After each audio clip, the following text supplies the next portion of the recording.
Tanah air kami, hak kami untuk kita, komuniti Patani. Namun, tanah air kita telah mengalami ketidakadilan dan peperangan selama berpuluhan tahun. Tetapi, komuniti Patani tetap bersatu.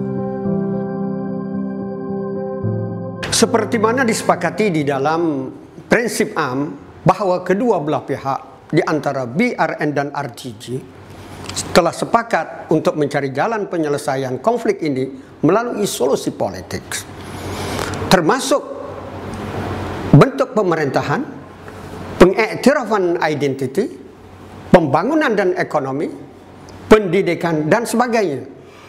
Tetapi nampaknya sekarang kerajaan Thai hanya menjual janji kosong. Sampai sekarang ini mereka belum membentuk sebuah tim delegasi untuk mencari penyelesaian yang hakiki.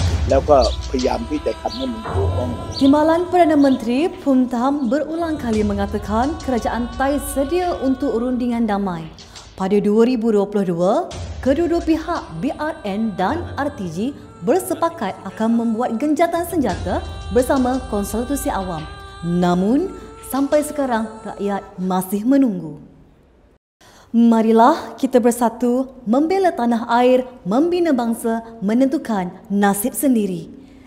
Untuk menentah diri sendiri itu, kita mengikut hukum internasional bahawa menentah diri itu dia kena ada badan legislatif, majlis syura bagi negeri petani.